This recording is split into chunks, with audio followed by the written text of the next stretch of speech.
Muy buenas tardes, buenos días o buenas noches, dependiendo de cuándo observen esta exposición. Le damos una grata bienvenida a Enteos y en particular a este espacio llamado Diálogos Enteos.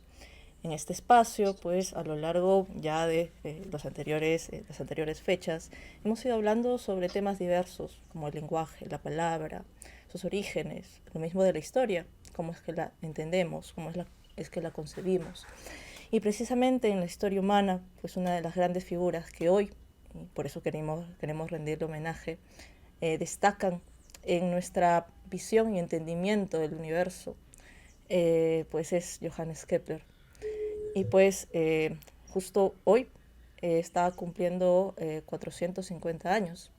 Y nada mejor que nuevamente rendirle homenaje a este gran, uh, gran físico, gran astrónomo, fue muchas cosas en realidad.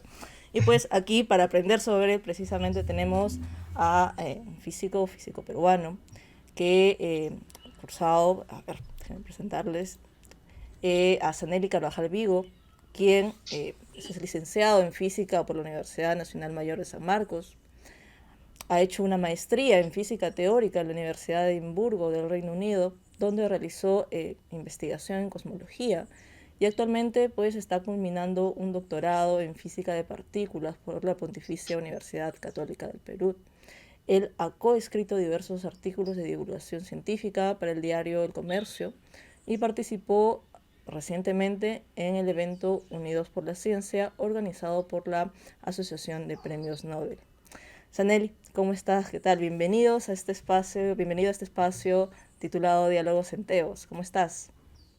Gracias, Jocelyn, por la invitación. Bien, contento de estar aquí. Espero que podamos hablar de este gran astrónomo físico. Muchas cosas fue Kepler realmente. Perfecto. Bueno, entonces no perdamos más el tiempo.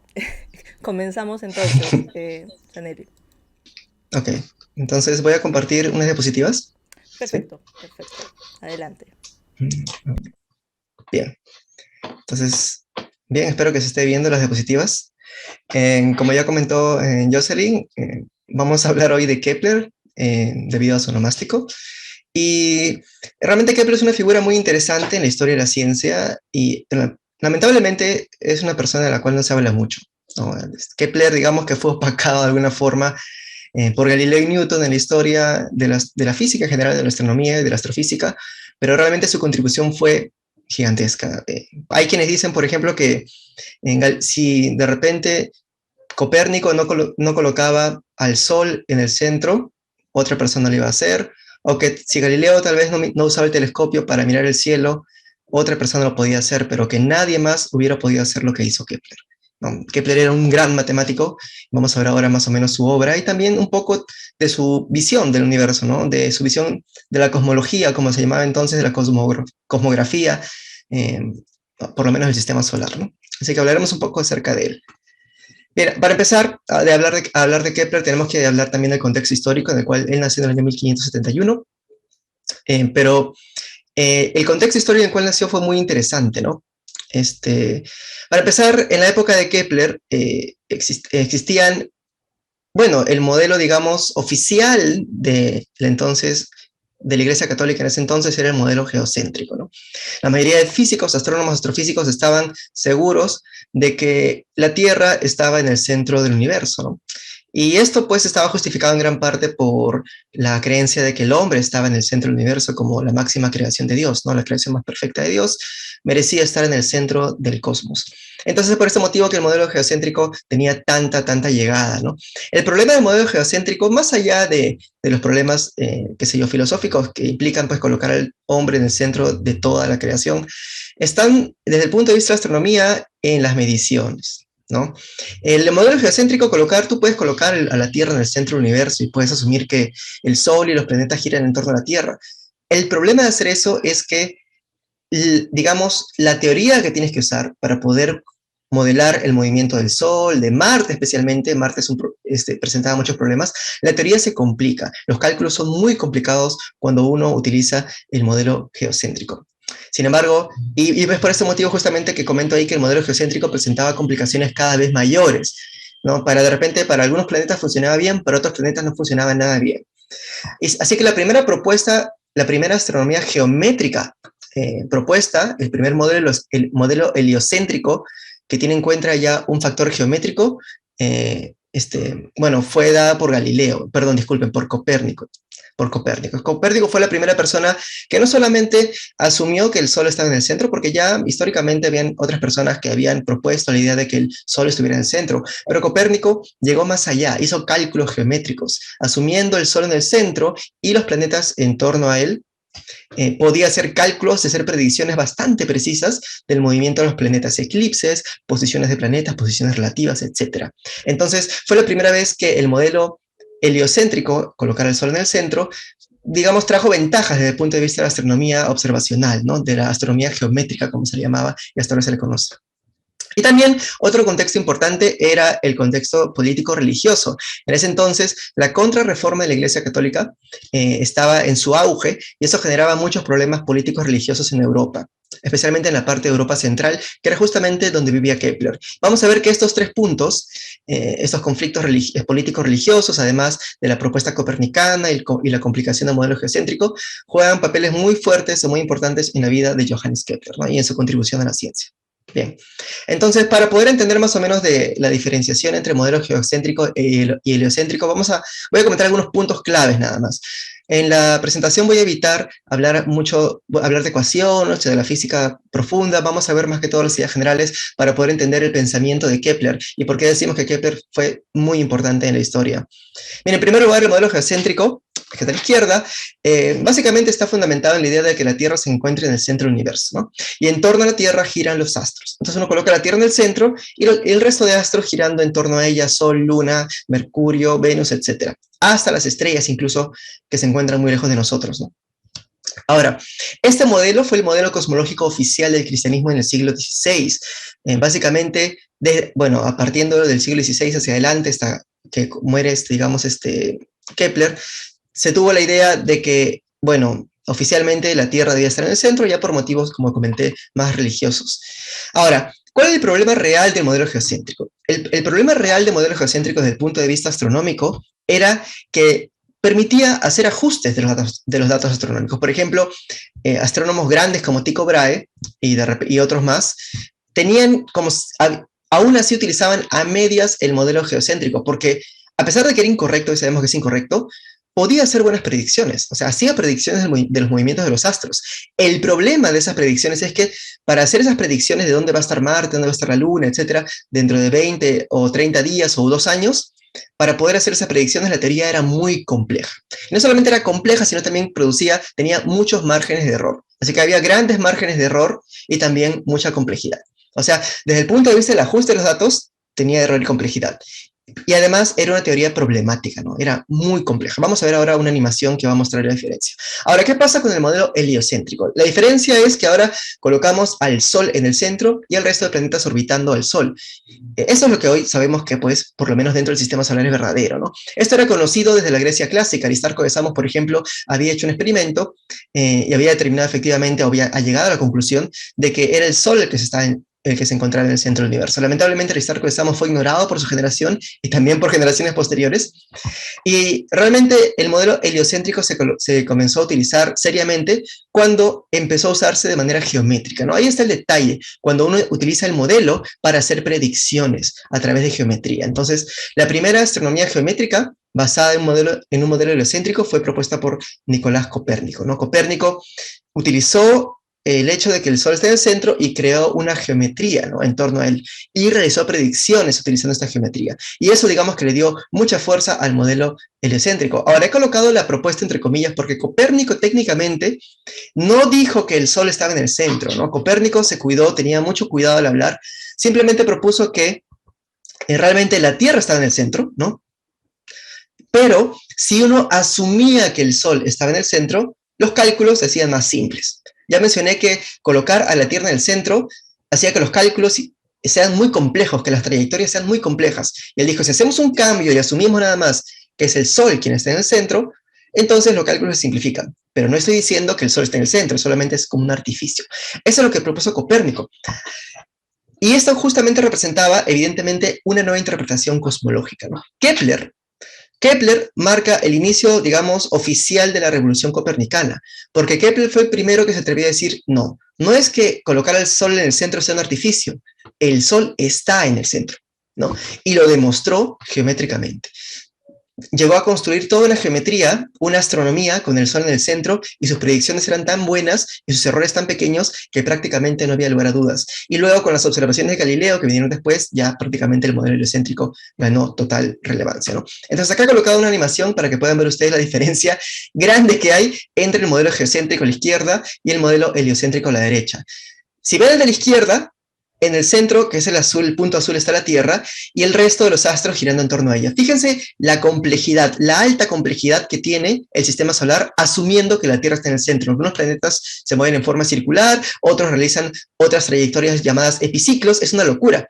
En cambio, cuando uno coloca al Sol en el centro, que está a la derecha, vemos cómo el problema es muy simple. Es por eso que decimos que el modelo geocéntrico era muy complejo. Podía hacer predicciones, sí, pero ¿a qué costo? Al costo de una gran complejidad. En cambio, el heliocéntrico hacía buenas predicciones y era mucho más simple, ¿no? Y eso es algo que hasta hoy se utiliza en la ciencia, ¿no? Los modelos más simples suelen ser, digamos, los más verdaderos, ¿no? Es algo que se sigue aplicando incluso hasta hoy y que Kepler lo sabía muy bien ya bueno, cuando empezó a construir sus teorías astronómicas, ¿no?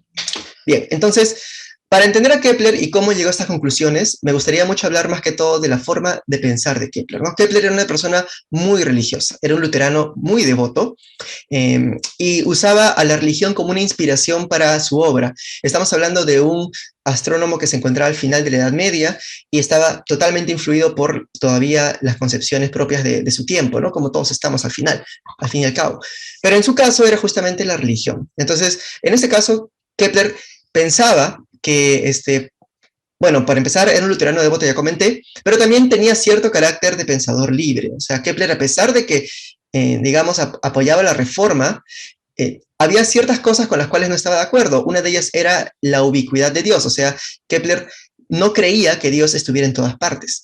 Y eso generaba conflictos con el credo luterano de la reforma. Entonces, eso le trajo muchos problemas durante su vida, porque no estaba de acuerdo ni con unos, ni con la reforma, ni tampoco con la contrarreforma. Entonces, los mismos luteranos lo excomulgaron. Kepler estaba excomulgado por la iglesia, bueno, por la corriente luterana, ¿no? Por la reforma. Y, bueno, obviamente, los católicos y los papistas también estaban en contra de Kepler. O sea, él estaba en medio de una guerra y no tenía realmente dónde refugiarse. Y esto le trajo muchos problemas durante su vida, ¿no? Debido a que era un libre pensador, ¿no? Tenía una visión propia de Dios, de su religión y también del cosmos. Bueno, otra cosa interesante de Kepler es que consideraba que Dios se veía reflejado en su creación. Es decir, si Dios ha creado el universo, tal como lo conocemos, entonces la creación debe ser un reflejo de Dios, ¿no? Y él pensaba que estudiar la creación divina, estudiar los astros, era un designio divino. Él sentía que era su deber, ¿no? Su responsabilidad con Dios, estudiar los astros. Y era muy bueno haciendo. Kepler era un gran matemático, era un genio, ¿no? Entonces, esa inspiración se veía reflejada evidentemente en su obra. Y por último, ¿no?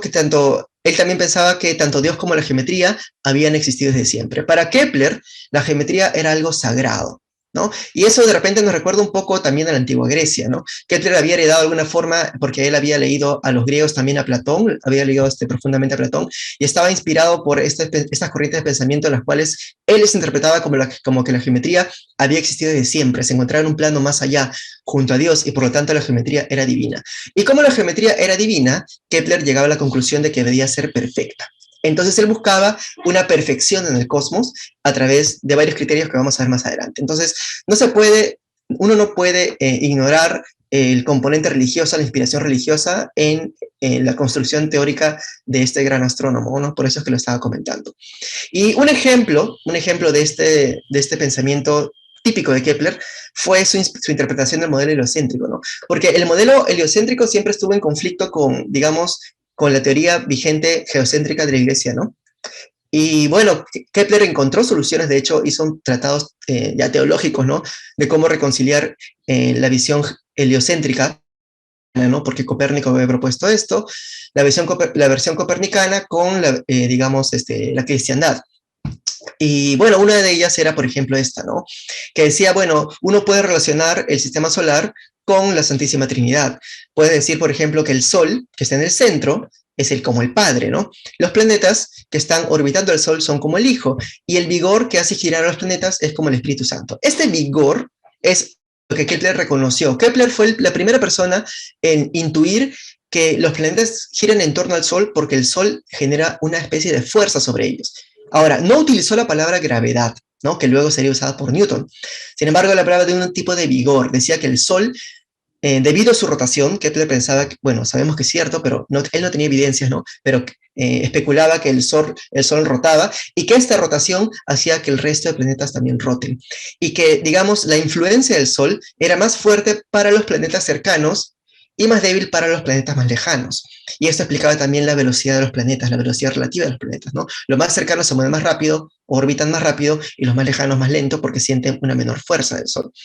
Entonces, y él atribuía este vigor de alguna forma al Espíritu Santo. Entonces, vemos acá cómo claramente la física, la astronomía, la astrofísica estaba mezclada con la religión, ¿no? Y cómo él utilizaba esta interpretación religiosa para poder dar inicio o dar cabida a sus especulaciones astronómicas. Era un gran ejemplo de Kepler, ¿no? Y él hizo esto en muchos contextos. En muchas formas, Kepler siempre trataba de reconciliar, ¿no?, la religión y utilizar argumentos religiosos para llegar a conclusiones físicas.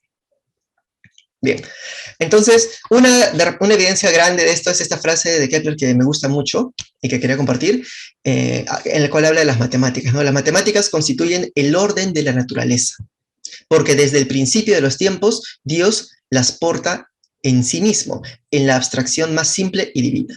Para Kepler, las matemáticas y Dios son prácticamente lo mismo, ¿no? Dios crea las matemáticas, Dios origina las matemáticas, y estas matemáticas han existido desde siempre junto a Dios, ¿no? Y no solamente eso, sino que estas matemáticas representan una abstracción simple y divina. Nuevamente está el concepto de simplicidad, ¿no? Las matemáticas o las leyes naturales deben ser simples, y por lo tanto el modelo heliocéntrico, que era más simple, como vimos en la animación, debe ser más verdadero, ¿no? Y no solamente eso, sino que también son divinas. Estudiar la matemática, estudiar la geometría, es un trabajo prácticamente religioso, ¿no? Para Kepler, esta era la visión que tenía Kepler del universo. Y esa convicción también estaba reflejada en una rectitud de carácter. Kepler era una persona conocida por todos como una persona muy amable, trataba de ayudar siempre a los demás, tenía muy buen carácter, muy paciente. Entonces, debido a eso, en gran parte se ganaba el afecto de muchas personas. Y a pesar de que él se encontraba, como ya comenté, en el medio prácticamente de una guerra religiosa, una especie de guerra santa, en un conflicto político entre la reforma, la contrarreforma, los jesuitas, etc. A pesar de eso, él se llevaba bien con casi todo el mundo, porque era muy amable y siempre daba lugar, pues, a que otros piensen diferente a él. Pero él nunca cambiaba su forma de pensar, eso sí. Era bastante firme a su propia fe, ¿no? Su fe personal. Bien.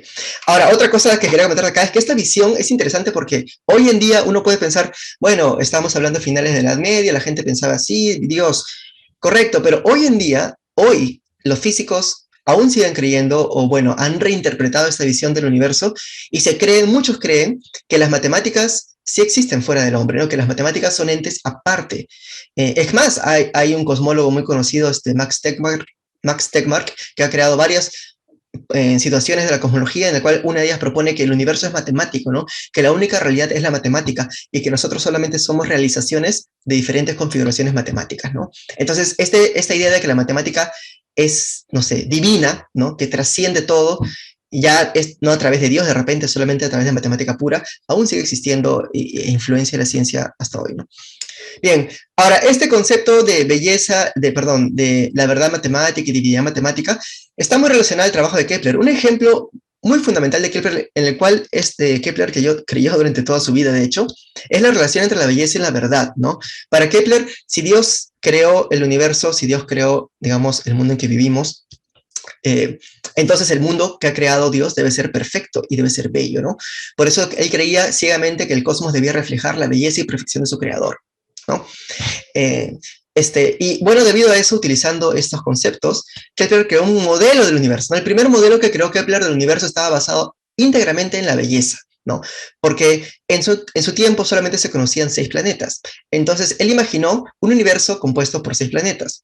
Y las órbitas de cada planeta estaban como que en esferas y estaban separadas estas órbitas por los 5 sólidos platónicos, ¿no? Los sólidos platónicos, estos sólidos son sólidos, como está en la figura ahí, A, B, C, D, E, son sólidos formados por polígonos regulares. Tenemos el cubo, la pirámide, tenemos ahí un montón de figuras, el tetraedro, icosaedro, tienen ahí A, B, C, D, justamente están ahí graficadas, pero básicamente muy aparte digamos, la parte de matemática, el fundamento matemático, son figuras formadas por polígonos iguales, ¿no? Yo tengo, por ejemplo, si uno 6 cuadrados y los pego, formo un cubo.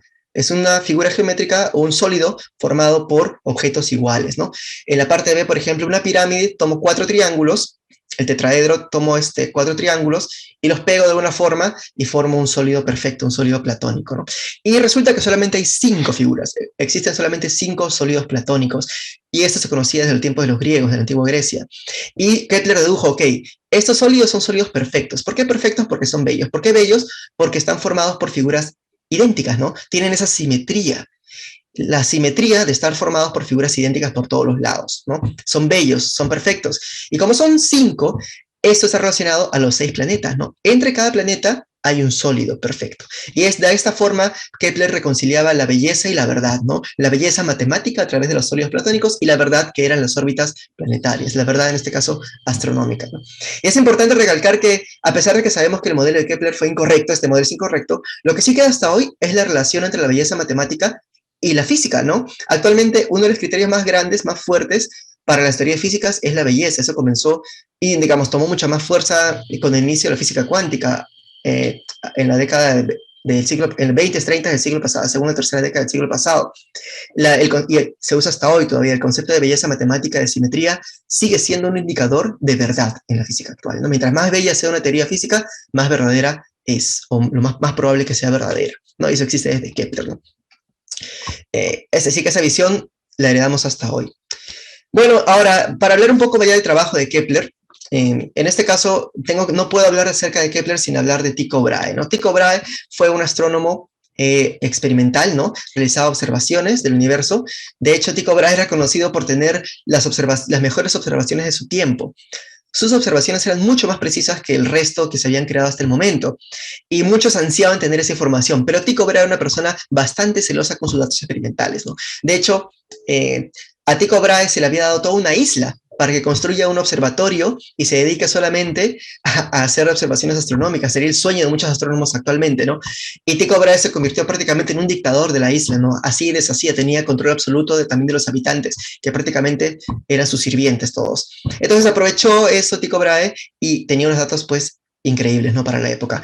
Y nadie tenía acceso a ellos, solamente Tycho Brahe. Pero eventualmente Kepler, al inicio con un poco de fricción, pero luego ya con cierto trato de igual a igual, pudo acceder a los datos de Tycho Brahe y eventualmente con esos datos logró crear o, digamos, desarrollar todo el modelo cosmológico por el cual lo conocemos actualmente, ¿no?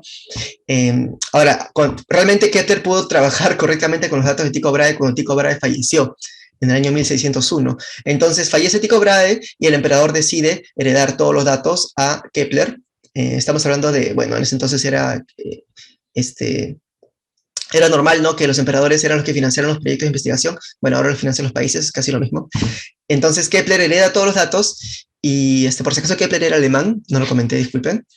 Hereda los datos y trabaja con ellos, ¿no? Así que esta convergencia entre las observaciones de Brahe y la matemática y la mente matemática de Kepler fue lo que dio origen a toda la formulación de la astronomía geométrica, ¿no? Se dice, pues, que si no hubiera existido, por ejemplo, Kepler no hubiera podido hacer lo que hizo sin los datos de Tycho Brahe, ¿no? Hubiera sido imposible, ¿no? Así que de alguna forma tuvo la suerte de haber nacido en el momento correcto y tener acceso también a esta información de Tycho Brahe. Entonces, bien, ¿y a qué llegó Kepler? ¿No? Vamos a hablar ahora sí un poco de la contribución de Kepler a la humanidad. Kepler, como ya mencioné, fue la primera persona en colocar así ya, sin duda alguna, al Sol en el centro del universo. Se dice que, bueno, sabemos que no está en el centro del universo, pero él lo colocó en el centro del universo en su tiempo. Y se dice que Kepler, se enamoró del modelo heliocéntrico en cuanto lo leyó, ¿ya? No tuvo dudas. Desde el momento en que leyó la teoría heliocéntrica, estuvo seguro de que era correcta. Y eso estaba de acuerdo justamente con su concepto de que la creación divina tiene que ser bella, perfecta y simple. Entonces, para él lo más simple era que el Sol esté en el centro, porque toda la astronomía se hacía más sencilla y los cálculos también. Entonces, utilizando los datos de Tycho Brahe y también, obviamente, los cálculos matemáticos que él realizó, pudo desarrollar 3 leyes, ¿no? Las famosas 3 leyes de Kepler. Ahora, acá las he colocado de manera muy resumida y voy a comentarlas porque son la mayor contribución, la gran contribución que dejó Kepler a la humanidad, ¿no? La primera contribución de Kepler fue la famosa primera ley, la ley de las elipses, ¿no? En el tiempo de Kepler se creía que, bueno, ya sea pongas a la Tierra en el centro o pongas al Sol en el centro, los astros se deben mover en trayectorias circulares. ¿Por qué círculos? Porque el círculo es la figura más perfecta que hay. Entonces, nuevamente regresamos al concepto de perfección, al concepto de belleza. Como el círculo es la figura más bella, más perfecta, entonces el círculo debe ser la figura con la cual se deben mover los astros, ¿no?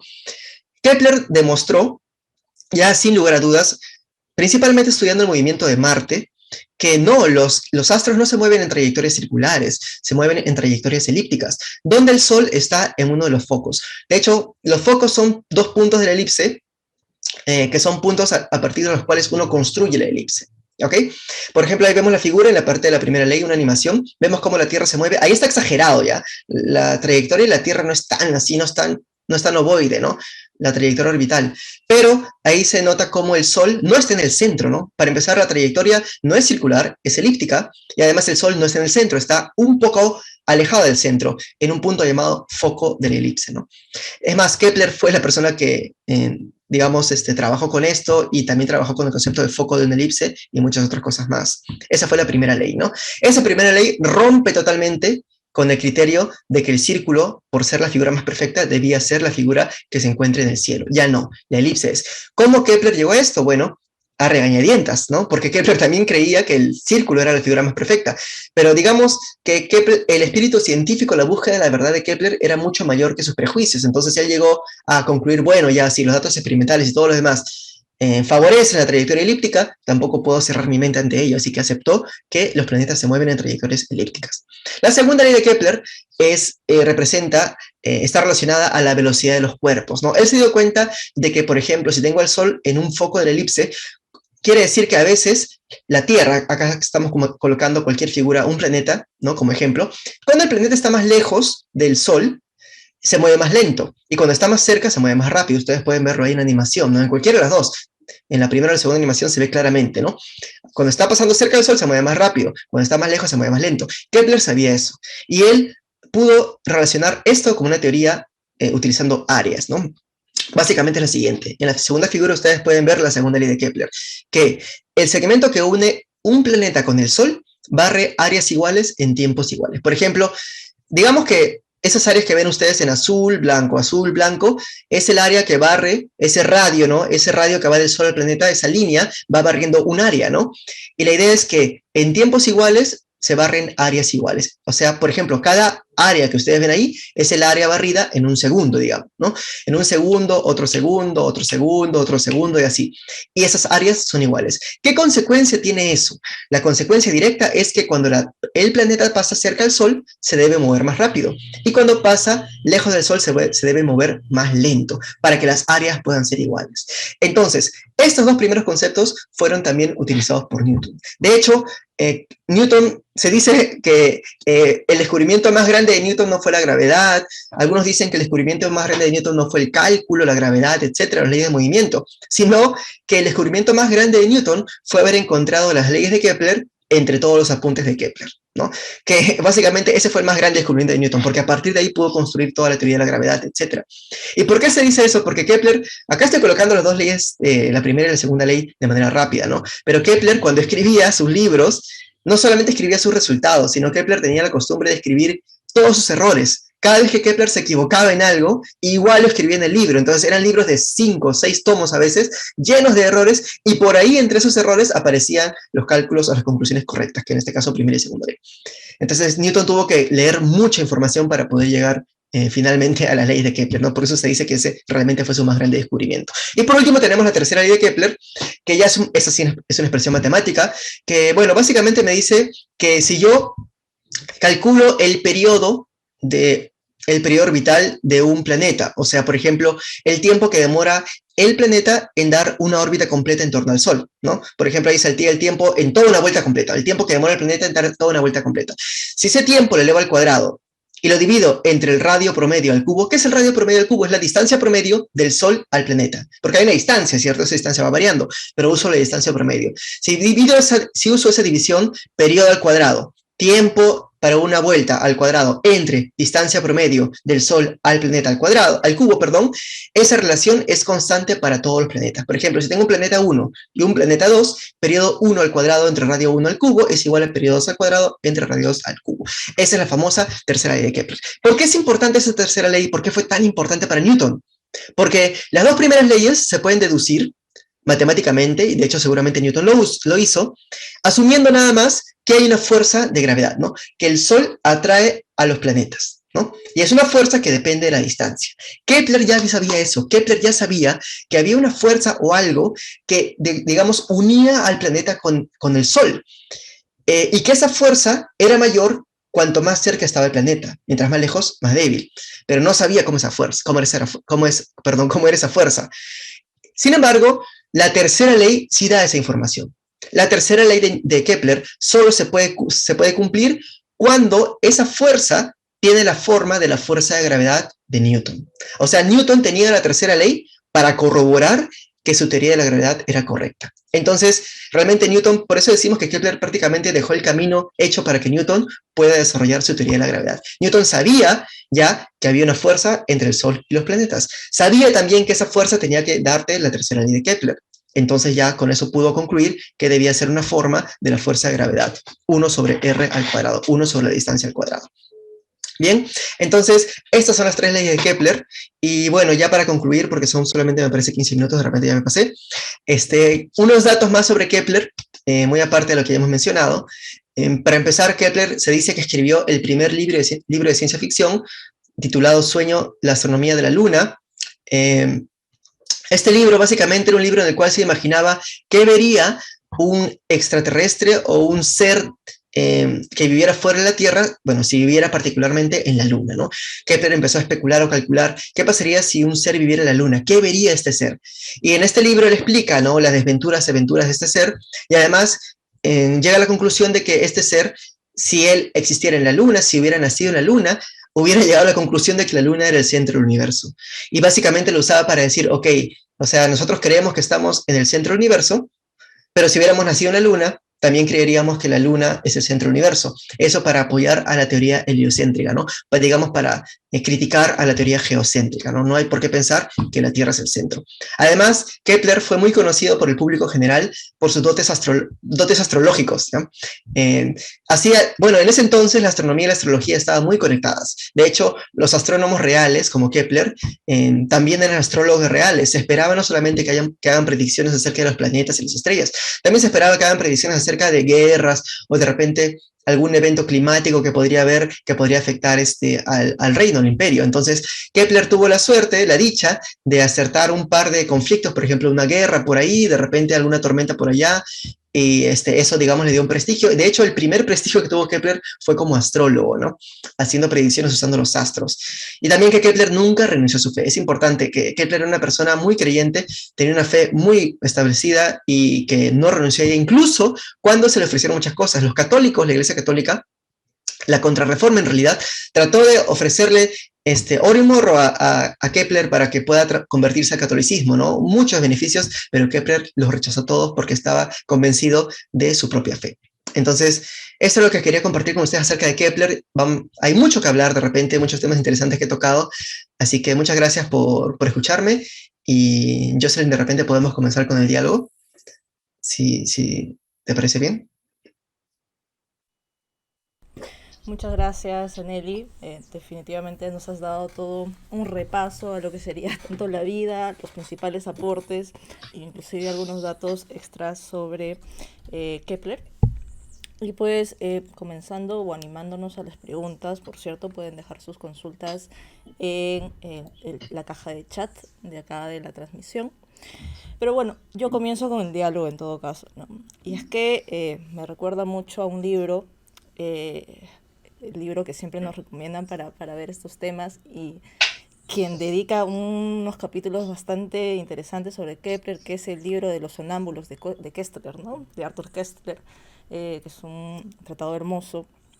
Y pues yo recuerdo que mencionaba que parte del estancamiento de lo que se vivió previo allá a la modernidad, en la Edad Media y antes, pues fue por ciertas visiones que se tenían de Aristóteles.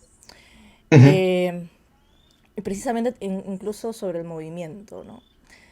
Ujú. Eh, Sí, no sé si es que, igual, para aclarar y también que la gente pueda comprender un poquito sobre cómo se concebía el movimiento, que es precisamente donde va a entender una nueva concepción del movimiento o va a ampliar el tema del movimiento Kepler, pues cómo se entendía esto desde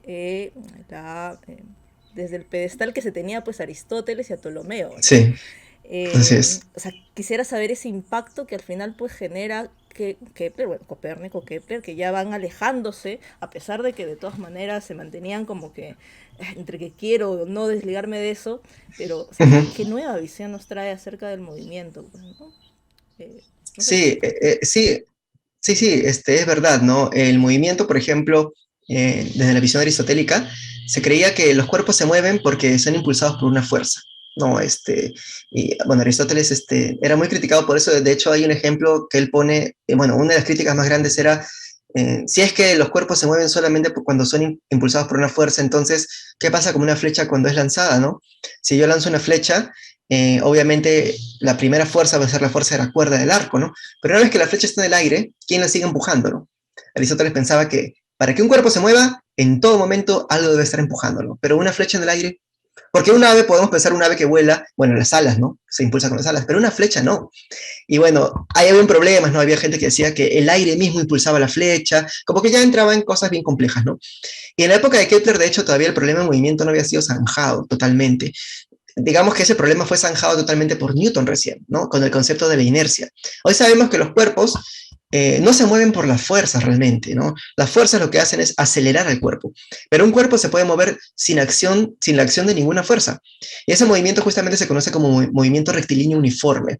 Por ejemplo, y de repente uno ha visto esto en una película de ciencia ficción del espacio, ¿no? Si yo voy, digamos que yo de acá agarro una piedra y salgo al espacio interestelar, ¿no? Y estoy con la piedra en mi mano, obviamente con mi traje de astronauta, ¿no? Y lanzo la piedra al espacio vacío.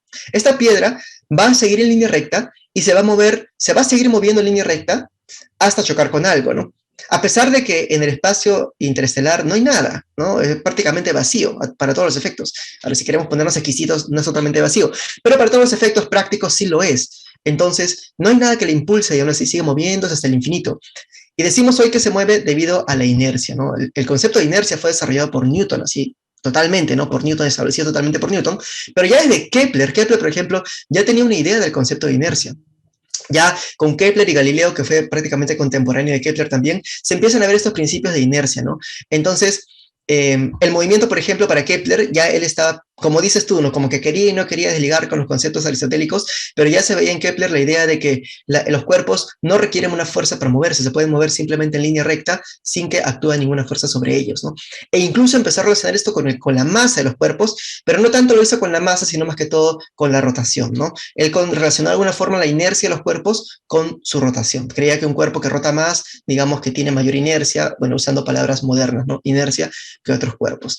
Ya con Newton, digamos, con las leyes de Newton, ya él establece totalmente, pues, que los cuerpos no requieren una fuerza para moverse, ¿no? Y bueno, eso es por un lado, ¿no? Y también está el movimiento de los astros, ¿no? Porque antes la gente creía que para que la Tierra, por ejemplo, orbite al Sol, algo tiene que empujar a la Tierra, ¿no? O sea, porque la Tierra se mueve en torno al Sol. Entonces, ¿cómo es que la Tierra se mueve en torno al Sol? Alguien tiene que empujarla para que se mueva así. Y realmente no es necesario. Ya Newton demostró y Kepler ya también especuló que basta que haya una fuerza del Sol a la Tierra, basta que el Sol jale a la Tierra para que la Tierra se mueva en círculos. No es necesario que la empujes de lado, ¿no? El movimiento circular simplemente se realiza como una fuerza con digamos, de atracción entre el Sol y la Tierra. Ya Kepler había especulado, había propuesto eso, pero digamos que fue Newton quien estableció ya, más allá de toda duda, de que eso era verdad. No sé si a eso te referías, Bessel. Sí, más bien, gracias igual también por la aclaración de todo este tema del movimiento que también veía como que uno de los aportes, una apertura de edición que también hace Kepler. Y también creo que quisiera rescatar algunos de los conceptos y no sé cómo es que se lleva también desde el ámbito de la física. Bueno, porque entendamos que aquí estamos en un mundo donde todavía se les conoce, bueno, con Galileo estábamos todavía en la filosofía natural, Uh -huh. todavía no entendíamos, o sea, todavía no estaba tan definida esa división entre que sería ciencia, tecnología y todo eso, temas de Ujú, astronomía y el tema de los filósofos naturales. Eso ujú, ya más se va a ver con Galilei. Eh, pero de todas maneras quería rescatar, porque en ambos lados está esto de la creatividad teórica, ¿no? El tema de la contemplación, el tema de al final, como mencionamos acá, estamos hablando pues de un genio de todas maneras, ¿no? Era tantas cosas. Y pues quisiera rescatar esto de la creatividad teórica. ¿Cómo ha ido evolucionando o cómo podríamos destacar esta creatividad teórica en Kepler a lo largo del desarrollo ya de la astronomía, de la física? Eh, no sé si es que actualmente se sigue considerando que esta creatividad teórica, esta contemplación también como parte fundamental pues, de seguir aprendiendo sobre el universo, ¿no? Eh, no sé, es un diálogo más sobre en tanto la creatividad teórica, la contemplación, que también me hizo recordar pues el último lanzamiento que se ha hecho, ¿no? Del telescopio que se ujú, ha lanzado del James Webb. Y pues de todas ujú, maneras quería ver cómo es que también no solamente influye la parte técnica, sino que también ujú. influye bastante el tema de la creatividad teórica, de la contemplación misma y de cómo al Correcto, sí. final resuelves eso, ¿no? Algunas cosas, ¿no? Sí. No sé, ¿tú qué me dices, Aneli? Sí, es cierto. Claro, en el tiempo de Kepler y, bueno, incluso hasta Galileo, siempre estuvo eso vigente, ¿no? Esa mezcla entre filosofía natural y física, ¿no? Pero el concepto de la contemplación, si bien es cierto, en teoría la ciencia es una empresa experimental, ¿no?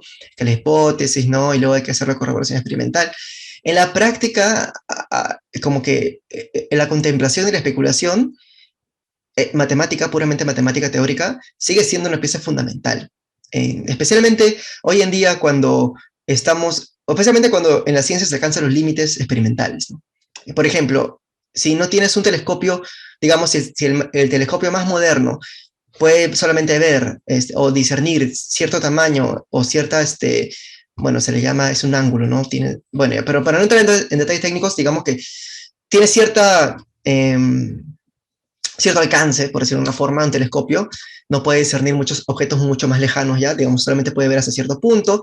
Entonces, experimentalmente el físico está limitado, ¿no? Está limitado. Y cuando la ciencia está limitada experimentalmente, eso da lugar a especulaciones, ¿no? Porque empiezas a especular a partir de los pocos datos experimentales que tienes. Y eso existe hasta hoy y es realmente algo muy, muy grande. Realmente gran parte de la ciencia, de la física teórica en particular, es en gran parte especulativa, ¿no? Porque no hay experimentos capaces de o falsear o verificar las teorías que se tienen. Ejemplos grandes a nivel, bueno, hablemos de astronomía, tal vez no tanto, porque astronomía, la astrofísica, bueno, en astrofísica podemos hablar de los agujeros negros, ¿no? Ya se ha detectado ondas gravitacionales que se producen por colisiones de agujeros negros, pero se desconoce mucho acerca de las propiedades internas o las propiedades, digamos, del espacio-tiempo cerca de los agujeros negros. Entonces hay muchas teorías, muchas propuestas, es un ejemplo en astrofísica. También tenemos en la especulación, en la contemplación, digamos, puramente teórica, es un pan de cada día, porque por ejemplo, tenemos la teoría de inflación, ¿no? Hay una teoría llamada inflacionaria, que es una pieza fundamental del modelo estándar de la cosmología, en el cual se asume que en el inicio del universo hubo una época en la cual la expansión del universo fue mucho más rápida que ahora. Como que se expandió rápidamente al principio, luego empezó a expandirse cada vez más lentamente. Y ese periodo en el cual la expansión era muy rápida se le conoce como el periodo inflacionario, ¿no? De una inflación del universo. Hasta ahora no hay una evidencia empírica, digamos, directa para o falsear o verificar la teoría inflacionaria. Sin embargo, hay muchos trabajos y se considera la teoría inflacionaria, digamos, un parte fundamental de la teoría del Big Bang actualmente. Y así podemos ir también al campo de la física de partículas, ¿no? Hablando, por ejemplo, de la teoría de cuerdas, para la cual hasta ahora no hay una verificación experimental directa. Sin embargo, se sigue hablando de las cuerdas, se sigue especulando, se sigue analizando teóricamente la teoría de cuerdas. En estos casos, en los casos en los cuales los datos experimentales no alcanzan, se usan otros criterios ya. Como no tienes el criterio experimental, ¿no? Aún así tienes que aplicar un criterio científico. Y los criterios científicos son criterios matemáticos, más que todo. Se utilizan, por ejemplo, el criterio de belleza. Por eso hablo que Kepler utilizaba esta idea de la belleza matemática, la relacionaba a Dios, ¿no? Actualmente, el concepto de belleza, el criterio de belleza matemática, el criterio estético en las teorías sigue siendo válido, sigue siendo usado. Y se considera que una teoría más bella, más estética, es más verdadera, por el simple hecho de que se cree que el universo debe ser ordenado, debe ser bello, debe ser de alguna forma, las leyes deben ser simples. Es un criterio, el criterio de la belleza. Y también hay otros criterios como consistencia, criterios de consistencia y otros más, ¿no?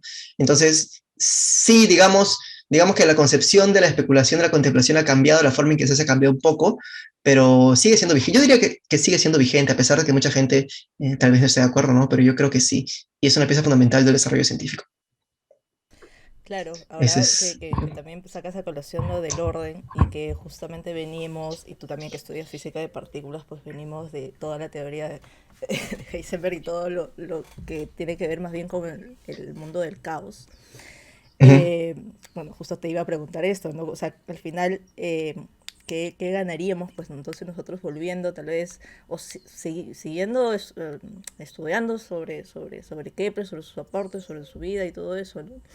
Dado que Kepler precisamente se adentraba al misterio cósmico, como él tal vez lo llamaba, pues desde una concepción eh, ordenada, que como te dices, sí, podríamos mantenerlo vigente, pero frente a estas nuevas corrientes, y frente a que inclusive nosotros también sabemos que gran parte del universo pues sigue siendo desconocida Ujú. y la materia que podemos estudiar pues es un pequeño porcentaje de lo que podemos saber de esa, ¿no? Y de ese Así pequeño es, porcentaje sabemos una cosa minúscula, ¿no? Entonces, así frente es. a esta inmensidad que ahora ya sabemos, pues, frente a todo esto, al final, no sé, resumidas cuentas, ¿qué es, qué, qué aportes? No sé, a ver cómo te podría explicar. ¿Cómo es que seguiríamos de la mano con Kepler, ¿no? Para seguir adentrándonos en este universo que ahora se nota más caótico en realidad que ordenado, ¿no? Sí, sí, digamos que el concepto que se tenía de orden antes, en la época de Kepler, era un concepto de orden geométrico, ¿no? Es decir, el universo geométricamente, visualmente, digamos, o conceptualmente de alguna forma tiene que ser bueno, determinista, ¿no? También se creía en el determinismo en ese momento, y también ordenado. Ahora ya con la mecánica cuántica, etcétera, digamos que el caos se apodera más, cada vez más aparentemente de la ciencia, pero digamos que la ciencia ha abandonado, digamos que se ha atrincherado en otro concepto de orden, ¿no? Para la ciencia, o para la física en particular, ¿no? La física teórica, partículas, tanto partículas como cosmología y relatividad general, etcétera, el orden se encuentra ya en la ecuación, en la ley física, ¿no? Las leyes físicas son el orden. Un universo ordenado para nosotros es un universo en el cual las leyes físicas se cumplen. Y estas leyes físicas, digamos, son simples, ¿no? Y tienen simetrías, tienen una belleza que la simetría, bueno, el concepto de simetría es muy interesante, de hecho daría para una charla entera, el concepto de belleza en la física, súper interesante, pero este concepto de belleza, de simetría, se toma como si fuera una especie de orden, ¿no? Entonces, hoy en día se habla del orden y la belleza de las leyes físicas. Ahora, que estas leyes físicas produzcan un resultado que vemos a nuestro alrededor caótico, es una cosa, que ya es el producto, ¿no? Pero digamos que el núcleo, el origen, la ley física en sí, es simple, es bella, es ordenada. Y creo que eso lo seguimos teniendo en cuenta, perdón, teniendo en común con Kepler, ¿no? Kepler creía lo mismo. Por eso me sorprende que Kepler haya tenido esa idea. De hecho, sé que muchos otros científicos lo tenían, pero en Kepler era bien marcado, ¿no? Esa idea de la belleza, del orden en el universo, ¿no? Que era un criterio necesario, ¿no? Que hasta ahora existe. Seguimos usándolo, sigue existiendo ahí, a pesar de que conocemos muy poco, como bien dijiste, del cosmos, seguimos creyendo que cuando encontremos algo, cuando lleguemos a más, no sé, más lejos, mejores experimentos, mayor precisión, aún así las leyes físicas que encontraremos deben ser simples, ordenadas y reducidas, ¿no? Lo más simples y más simétricas posibles. Y eso seguimos teniendo en común con Kepler, no lo hemos perdido. Y creo que eso es bueno y malo. Me parece que eso es bueno y malo, porque, por ejemplo, ese mismo pensamiento, y es una crítica que se hace actualmente, digamos, a la física teórica, es que en los tiempos de Kepler, el concepto de belleza también jugaba en contra, porque el círculo, si es la figura más bella, la gente creía que Si el círculo es la figura más bella y el universo debe ser ordenado y bello, entonces las trayectorias debían ser circulares, ¿no? Y se aferraron durante mucho tiempo a eso, cuando no lo son. Entonces, el criterio de belleza no puede ser universal, tiene un límite, pero actualmente en la física seguimos usando ese criterio, ¿no? Y seguimos queriendo usar ese criterio porque no conocemos otro. No se ha encontrado hasta ahora un criterio aparte de las simetrías, de la belleza matemática. Entonces puede ser que nos estemos aferrando tanto a la belleza que estamos alejándonos de la verdad, ¿no? Como pasó antes de Kepler, ¿no? Kepler siento que fue como que un despertar, ¿no? Lo que me gustó de Kepler fue como que, lo que me gusta de él, digamos, es un despertar, ¿no? Decir, ok, es importante la belleza, el orden, todo, pero más importante es la verdad, ¿no? Más importante es lo que es. Y él es lo que hizo Kepler, ¿no? Fue una de las grandes contribuciones de Kepler, ¿no? Aceptar las órbitas elípticas y estudiarlas a profundidad. Sin duda creo que es una de las mejores enseñanzas que se pueden extraer. Pues básicamente a veces nos dejamos guiar pues por los monstruos que tenemos y que emanamos de nuestros pensamientos y creencias en general, ¿no? O sea, creencias científicas, creencias religiosas, creencias de tantos tipos. Exacto, Y a veces sí, como que de forma, o tratamos de que el universo quepa dentro de estas así es. ideas formadas, pero pues con Kepler, que al final igual no se desprendió de la fe que tenía, Ujú, pues ujú. supo ver que de la misma contemplación, del mismo, ciertos, de cierta observación, ¿no? Que es retornar a ello, ver que hay otras salidas que se acercan más tal vez a lo real. Eh, Últimas palabras, a ver, déjame ver si es que hay algunas preguntas adicionales. Creo que igual ha sido una exposición muy didáctica, ha sido un repaso general a todo, tanto a la vida, a la trayectoria de Kepler y a los aportes que hasta ahora nos da Kepler. Y ha sido una tarde genial hablando sobre él en homenaje a sus 450 años. No sé, palabras finales, Aneli. Bueno, nada, agradecer por la oportunidad para hablar un poco acerca de este gran científico. Y bueno, espero que haya gustado la charla y bueno, ojalá hayan más, ¿no? Y siga Enteos promoviendo pues el conocimiento general, ¿no? De distintas disciplinas, que es muy interesante, me parece genial. Muchas gracias, Aneli, y recuerden que también este pequeño diálogo va a quedar grabado tanto aquí en Facebook como en nuestro canal de YouTube. Así que pueden ir a repasarlas cuantas veces deseen, pueden darle me gusta, compartirlo con quienes deseen también. Y nos vemos en un nuevo Diálogos en Teos. A- Me imagino que ya en un nuevo año, también te deseo un feliz año nuevo, Ah, Saneli. sí, Es bonito feliz año. terminar el año tocando estos temas. Y bueno, seguiremos con Diálogos en Teos. Muchas gracias a todos los espectadores, gracias Saneli nuevamente y que tengan un buen día. Ok, gracias.